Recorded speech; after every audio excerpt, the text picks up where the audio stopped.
ચાલો, સો thermal properties of matter આ unit આપણે કમ્પ્લીટ કર્યું છે.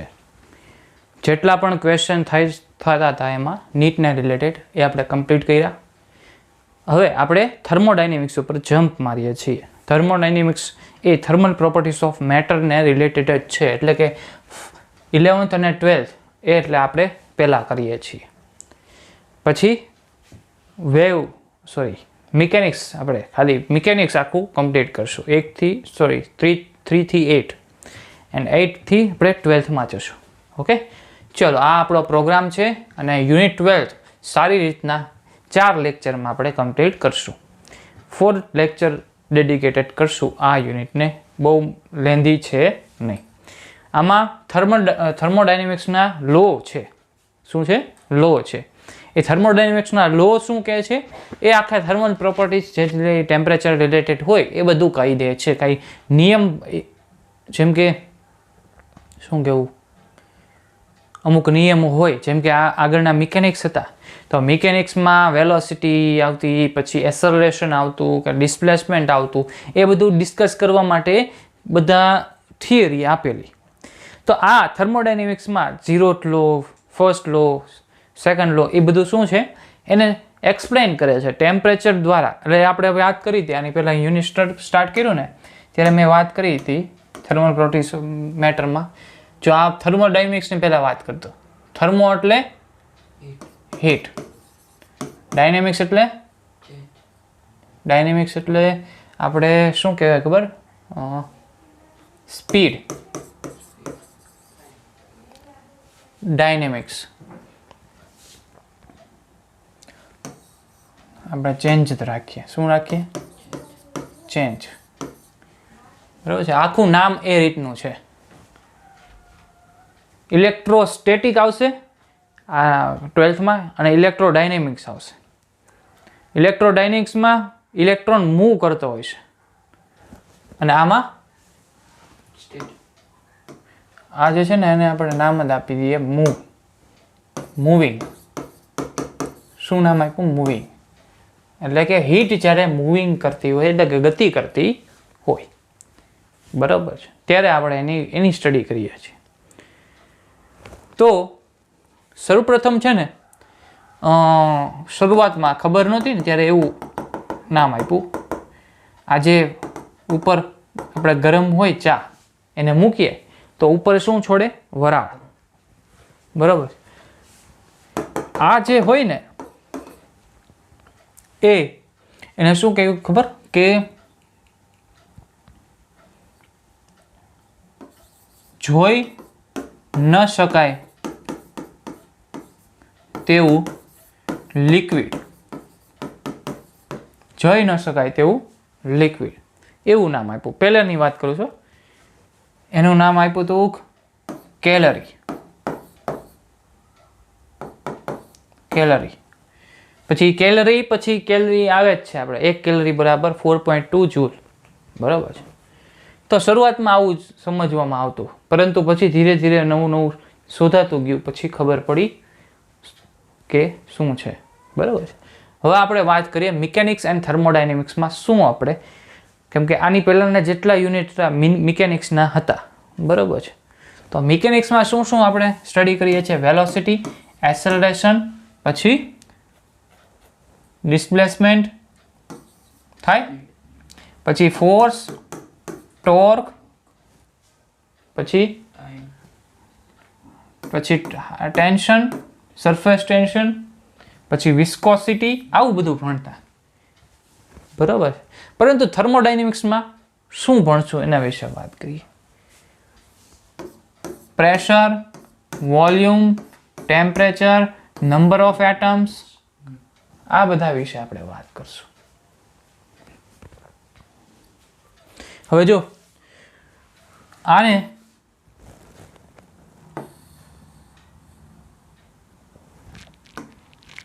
છે આ કોન્સ્ટન્ટ કરીએ, ક્યારે કોન્સ્ટન્ટ થાય? બધી ક્વોન્ટિટીઝ કે જ્યારે એ બધી સ્ટેડી હોય. બરાબર છે. આને પણ આપણે શું ધારશું? કોન્સ્ટન્ટ કરશું. કોન્સ્ટન્ટ કરીને ધારશું, એટલે કે સમજશું આનું આખું શું સ્ટ્રક્ચર છે એ બધા વિશે આપણે વાત કરશું. PVTN. ચલો હીટ બેલેન્સ વિશે વાત કરીએ. શું? Heat balance. ઝીરોથ નિયમ થર્મોડાયનેમિક્સનો આના ઉપર ડિપેન્ડન્ટ છે. આખો ઝીરોથ નિયમ આ જે કન્સેપ્ટ ભણાવું છું એના ઉપર છે. ઝીરોથ નિયમ શું છે? પહેલા હીટ બેલેન્સ અને મિકેનિકલ બેલેન્સ વિશે વાત કરીએ. જો મિકેનિકલ બેલેન્સ ક્યારે થાય છે? જ્યારે force is equal to 0 and torque is equal to 0. કોઈ મિકેનિકલ સિસ્ટમ છે એની ઉપર ફોર્સ ન લાગતો હોય તો શું છે? મિકેનિકલી બેલેન્સ છે એમ કહી શકાય. પરંતુ આ ક્યારે બેલેન્સ થશે? કે જ્યારે PVTN બધું શું થાય? કોન્સ્ટન્ટ થાય. તો આનો ચેન્જીસ શું આવે? 0 થાય. આ કોન્સ્ટન્ટ હોય તો એનો ચેન્જ શું થાય? ચેન્જ 0 થાય ને, બરાબર છે. તો એને આપણે કોન્સ્ટન્ટ કરવી છે. તો મેં અહીંયા એક સિસ્ટમ લીધેલી છે એને મારે કોન્સ્ટન્ટ કરવી છે. તો શું કરું ખબર? બાર છે ને આ કેસરી ઓરેન્જ કલરનું છે એ શું છે ખબર? Adiabatic materials. એડિયાબેટિક એટલે શું ખબર? કે જે હા વેરી ગુડ. તો આ બધી વાયુસને ગેસીસને એના મોલિક્યુલ્સને એનું જે ટેમ્પરેચર હોય જે પ્રેશર હોય એનું એ જ રહેવા દેશે. એનું એ જ રહેવા દેશે. શું થઈ જશે? આ કોન્સ્ટન્ટ થઈ જશે. બરાબર છે. આ આપણે કોન્સ્ટન્ટ આ રીતના કરી શકાય. ચાલો આગળ વધીએ. હવે આપણે વાત કરીએ કે કઈ રીતના હીટનું ટ્રાન્સફર થાય. જો આપણે વાત કરીએ એમ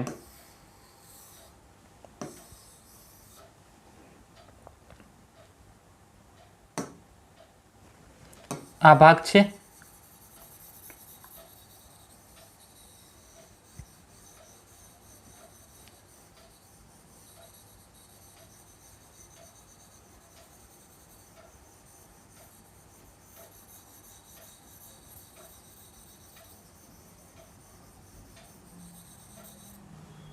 એની વચ્ચે છે ને એક બીજી બોર્ડર કરું. આમાં પણ એવું જ છે પરંતુ આમાં બીજો કલર કરું.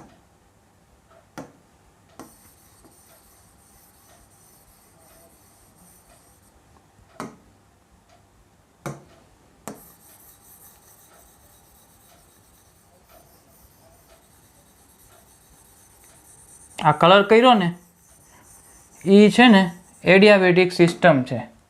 ઓરેન્જ જે છે એ શું છે? એડિયાબેટિક. એડિયાબેટિક છે. અને આ જે ગ્રીન કલરનું છે એ પણ શું છે? એડિયાબેટિક. એ પણ એડિયાબેટિક. આ જે એ છે અને આ બી છે, અલગ અલગ સિસ્ટમ છે. એડિયાબેટિક વોલ છે ને વચ્ચે કે એડિયાબેટિક? હા વોલ છે, વોલ. બરાબર છે. તો આનું ટેમ્પરેચર TA, PA અને વોલ્યુમ A. આનું ટેમ્પરેચર TB, PB અને VB. તો આ જે એડિયાબેટિકને કારણે આ ટેમ્પરેચર રિલીઝ કરી શકશે અહીંયા કે નહીં કરી શકે? નહીં કરી શકે. તો આ બંને અલગ અલગ અચળ થઈ જશે, એટલે કે કોન્સ્ટન્ટ થઈ જશે, કોન્સ્ટન્ટ રહેશે. હવે જે ઓરેન્જ વાળું છે આ A અને આ B. આ જે છે ને ઓરેન્જ એ શું છે ખબર? ડાયથર્મિક. ડાયથર્મિક એ શું કરે છે? ટેમ્પરેચરને ટ્રાન્સફર કરવા દે છે. તો અહીંથી A ના મોલેક્યુલ્સ હોય A અને B માં, એના મોલેક્યુલ્સ હોય એ શું કરતા હશે? ઓસિલેટ કરતા હશે અમુક ટેમ્પરેચરે. TA એ TB કરતા કેવો છે? વધારે છે, ગ્રેટર દેન છે. તો આના જે મોલેક્યુલ્સ હોય ને એ શું કરતા હોય ખબર? ઓસિલેટ કરતા હોય. એની કાઇનેટિક એનર્જી હશે. એ આ કાઇનેટિક એનર્જી આને આપશે, આના મોલેક્યુલ્સને. એ મોલેક્યુલ્સ પણ એની એ જ કાઇનેટિક એનર્જીથી મૂવ કરવા મળશે, ઓસિલેટ કરવા મળશે. એક સમય એવો આવશે કે બંનેના ટેમ્પરેચર્સ કેવા થશે? સમાન થશે. After some time TA is equal to TB. તો આ શું થયું? હીટનું ફ્લો થયો. બરાબર છે. આના ઉપર જ થર્મોડાયનેમિક્સનો 0th નિયમ છે.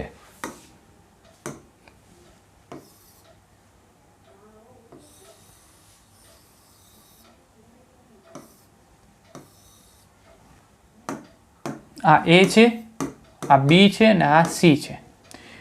આ જે છે ને આ ભાગ પીળા કલરનો, યલો કલરનો, એ શું છે ખબર?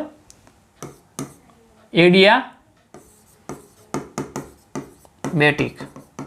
અને આ શું છે ખબર? ડાયથર્મિક. હવે TA, TB ને TC એ અલગ અલગ છે. TA is greater than TB greater than TC એવું કાંક છે. તો એ શું કરશે? અહીંયા જો TC અને સોરી આપણે ભૂલ કરી. આ જે છે એ શું છે? એડિયાબેટિક છે. અને ઓલું ઉપર છે એ આ ડાયથર્મિક છે. શું છે? ડાયથર્મિક. આ ડાયથર્મિક છે. હવે જો એ જે છે ને એની હીટ વધારે એટલે કે ટેમ્પરેચર વધારે છે, કોને આપશે? C ને આપશે. બી પાસે પણ ટેમ્પરેચર વધારે છે, એ કોને આપશે? C ને આપશે. તો એક સમય એવો આવશે કે એ જે છે ને એ બી ને પણ આપશે. બરાબર છે. અને છેલ્લે શું થશે? TA બરાબર TB બરાબર TC. અહીંયા TA બરાબર TC, અહીંયા TA બરાબર TB બરાબર TC. આ રીતના હીટનો ફ્લો થશે. આ શું છે? 0th નિયમ ઓફ થર્મોડાયનેમિક્સ. બહુ કાંઈ છે નહીં, બરાબર છે, પરંતુ કન્સેપ્ટ છે એક જાતનો. હીટ ફ્લો થવાનો કન્સેપ્ટ છે, કઈ રીતના હીટ ફ્લો થઈ શકે. બરાબર. ચલો આપણે આગળ વધીએ. Total energy. હવે અંદર જેની આ બધું છે ને એની અંદર મોલેક્યુલ્સ છે. એ મોલેક્યુલ્સ શું કરે છે? વાઇબ્રેટ કરે છે. એની કાંઈક કાઇનેટિક એનર્જી છે. એના વિશે આપણે વાત કરીએ છીએ. તો આ ટોટલ એનર્જી આની શોધવી છે. આ કાંઈક વાયુનો વેસલમાં ગેસ ભરેલો છે. એ ગેસને શું કરેલું છે? ઉપર રાખેલો છે અમુક હાઈટે, h હાઈટે. અને એ જ હાઈટથી છે ને એને વેલોસિટીથી મૂવ કરવામાં આવે છે. તો આની ટોટલ એનર્જી શોધવી છે. સો total energy is equal to શું થશે? કાઇનેટિક એનર્જી થશે. કાંઈક મૂવ કરે છે તો શું મળે? એની કાઇનેટિક એનર્જી વત્તા potential energy why because of h હાઈટે છે કે નહીં? એટલે potential energy plus internal energy. આ એક નવું છે. શું છે? Internal energy. એટલે કે આ મોલેક્યુલ્સ છે એની કાંઈક એનર્જી હશે. તો આપણે ઇન્ટરનલ એનર્જી વિશે વાત કરીએ. ઇન્ટરનલ એનર્જી શું હશે? કેટલી હશે? કેના ઉપર આધારિત છે? Internal energy.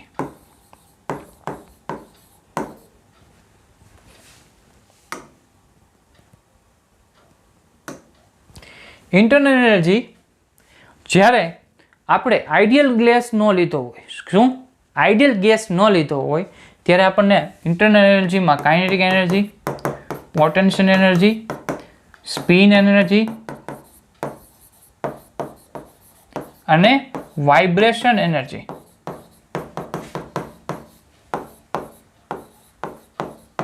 આ બધું શું છે?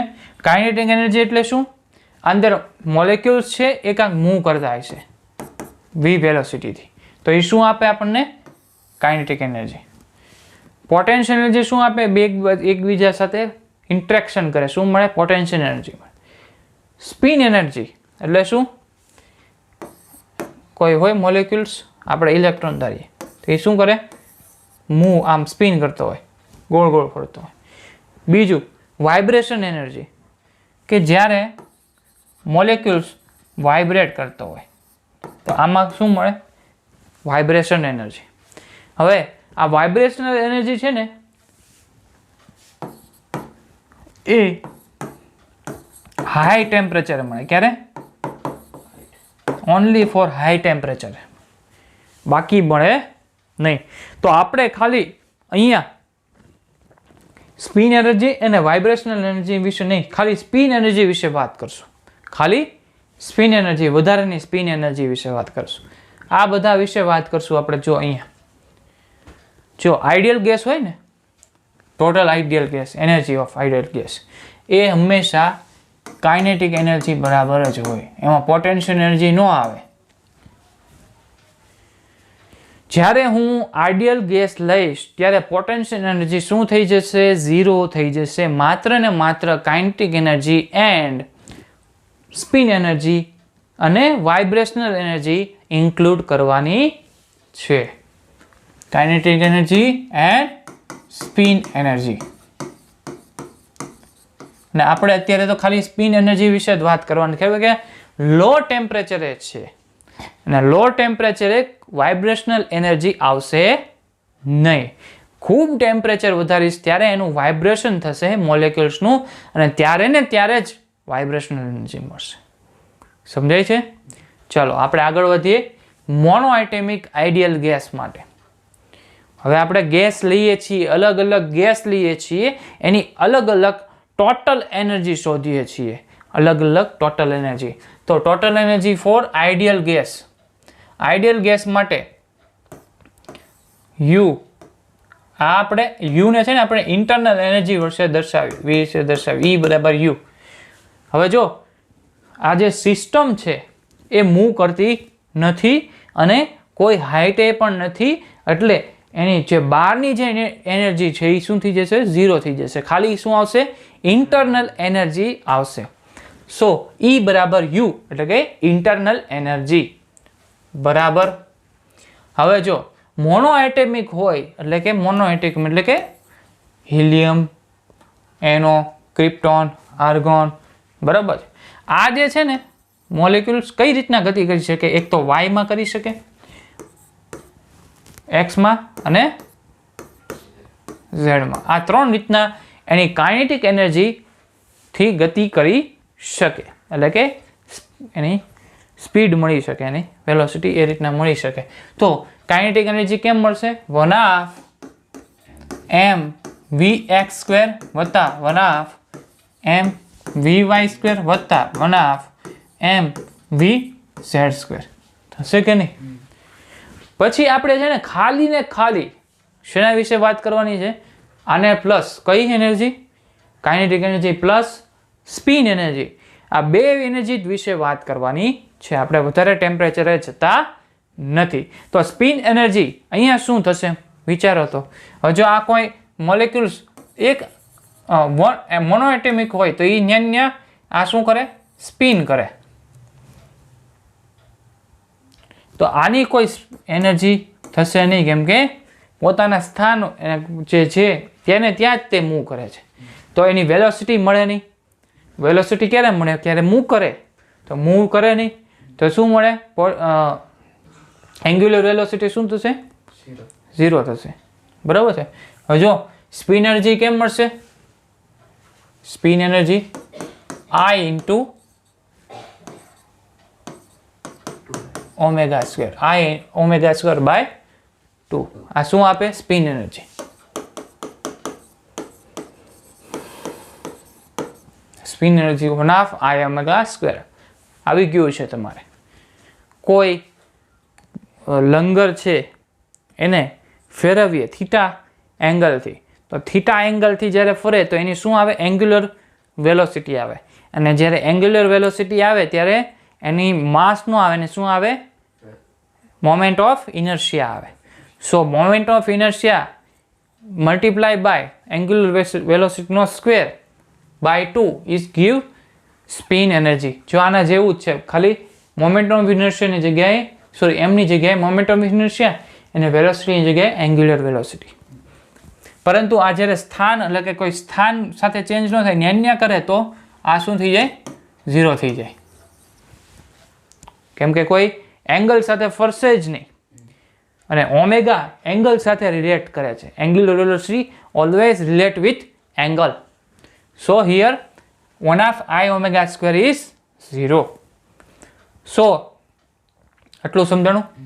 હવે ડિગ્રીઝ ઓફ ફ્રીડમ શું છે કે કેટલી ડાયરેક્શનમાં એ મૂવ કરી શકે. એક તો એક્સ ડાયરેક્શનમાં, વાય ડાયરેક્શનમાં અને ત્રીજું તો કેટલા ડિગ્રીઝ ઓફ ફ્રીડમ મળશે?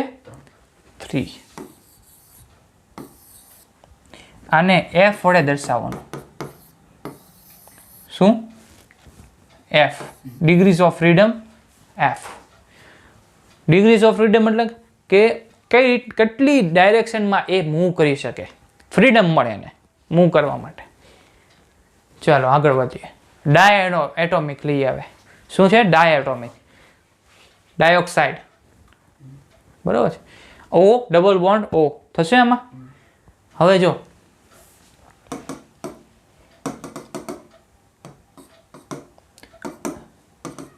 એક તો આપણે ટોટલ એનર્જી શોધવા જઈએ, એક તો મળશે જ તે આગળ મળતી હતી એમ,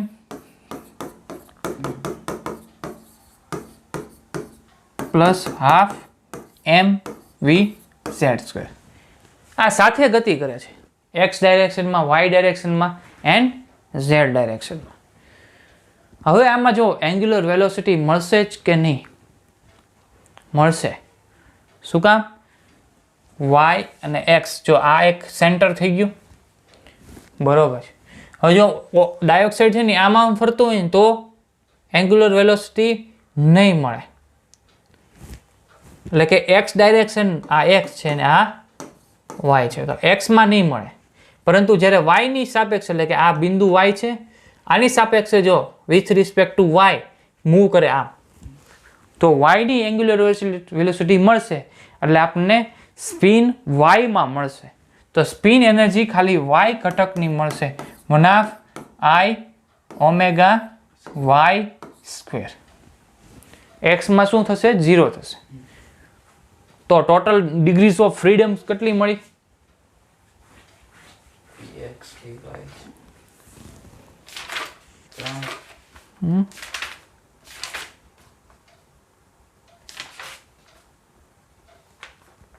હજી એક ઝેડમાં પણ કરશે. કેમાં કરશે? ખાલી એક્સમાં નહીં કરે, ઝેડમાં પણ કરશે. એટલે શું થશે? 1/2 I omega z². ટોટલ કેટલા થયા? 5. ટોટલ 5 થયા. તો ડિગ્રીઝ ઓફ ફ્રીડમ F = 5. બરાબર છે.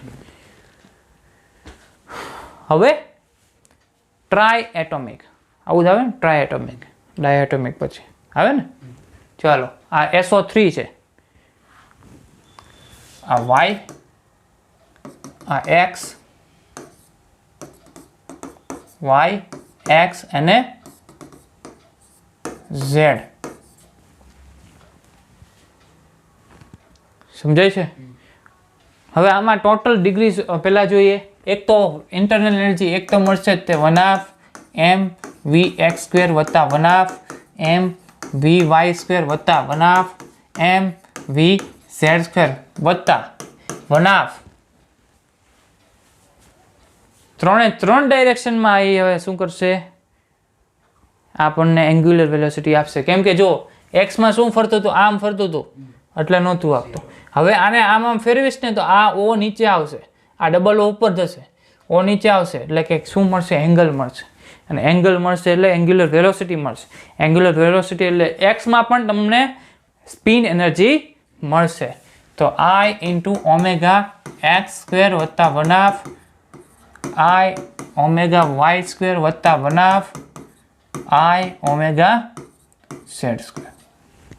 તો ડિગ્રીઝ ઓફ ફ્રીડમ F = 6 થશે. તો આ રીતના તમને ડિગ્રીઝ ઓફ ફ્રીડમ આપણે એનો મેઇન રોલ છે આમાં. જો આપણે વાત કરીએ, energy include in atom is always 1/2 kBt form. હવે જો આ જે છે ને સેન્ટેન્સ બહુ જ ઉપયોગી છે 12th માટે પણ, કે જે કાઇનેટિક એનર્જી હોય, ટોટલ એનર્જી હોય, એ કેના રૂપમાં આવશે? 1/2 kBt. જે કીબી છે એ શું છે? Boltzmann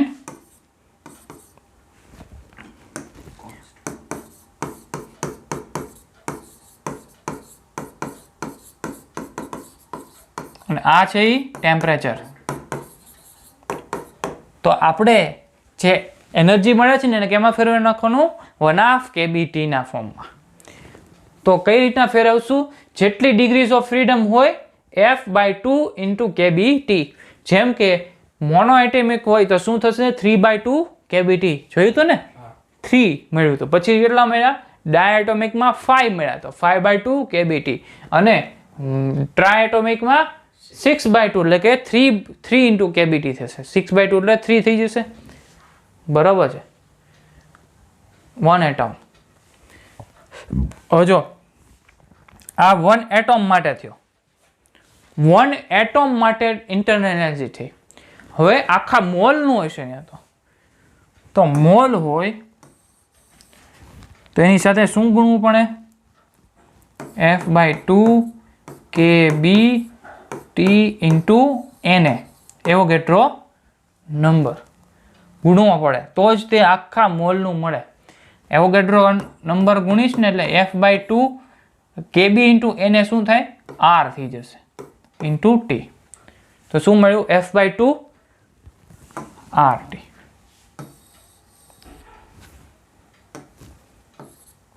F/2 RT.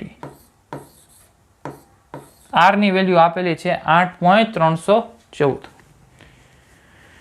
સમજાય છે? R always be constant. R હંમેશા કોન્સ્ટન્ટ રહેશે. KB અને Na કોન્સ્ટન્ટ છે તો બંનેનો મલ્ટિપ્લિકેશન હંમેશા કેવું આવે? કોન્સ્ટન્ટ જ આવે. હંમેશા દરેક ગેસ માટે R ની વેલ્યુ હંમેશા ફિક્સ હશે, કોન્સ્ટન્ટ હશે. માત્ર ને માત્ર જો ડાયએટોમિક કીધેલું હોય તો શું થશે? અહીંયા F ની જગ્યાએ 5 આવશે, જ્યારે ટ્રાયએટોમિકમાં 6 આવશે અને મોનોએટમિકમાં 3 આવશે. 2 mol hydrogen ideal gas which have 300 Kelvin temperature, then find kinetic energy.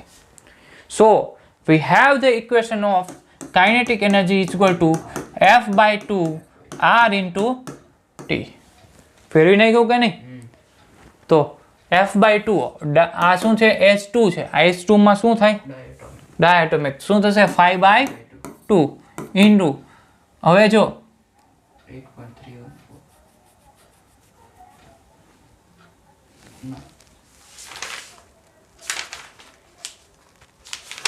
2 minute. હવે જો અહીંયા છે ને હજી એક ઇક્વેશન આવશે. આ 1 મોલનું મળ્યું, એવા n મોલનું શોધવું હોય તો શું થાય? F/2 RT into n. જેટલા મોલ આપેલા હોય એને ગુણી નાખવાનું n. એટલે કે અહીંયા કેટલા મોલ આપેલા છે? 2 મોલ. તો 2 ને ગુણી નાખવાના, 2 મોલ ઇન્ટુ T ની વેલ્યુ 300. 2 કેન્સલ તો શું થશે? થશે કે નહીં? R ની વેલ્યુ નહીં લેવાની. સોરી, હા 2 પછી R ની વેલ્યુ 8.1314 છે કે 134 છે? 314 ઇન્ટુ શું છે? 300. 1500 ગુણ્યા 8.314 શું થશે? 1500 ગુણ્યા આમાંથી ટ્રાય કરજે ઘરે જઈને. ચાલો આગળ વધીએ. પૂરું થઈ ગયું. સમજાણું આખું? આગળ થોડોક ટોપિક રહી ગયો છે, પરંતુ તને થોડુંક ઓલું થયું છે ને, બગસ આવે છે ને, તો કાલે વાત કરશું. આંતરિક ઉર્જામાં થતો ફેર એટલે કે ઇન્ટરનલ એનર્જીમાં ચેન્જીસ છે આવે એના વિશે વાત કરશું. એન્ડ ધેન આપણે હીટ કેપેસિટી વિશે વાત કરશું. CV and CP. Constant pressure હોય ત્યારે heat capacity and constant volume હોય ત્યારે હીટ કેપેસિટી. અને ત્યારબાદ વર્ક વિશે વાત કરશું. મને બહુ વાર નથી, આટલું જ છે. બરાબર છે, તો કાલે આપણે મળીએ. Thank you.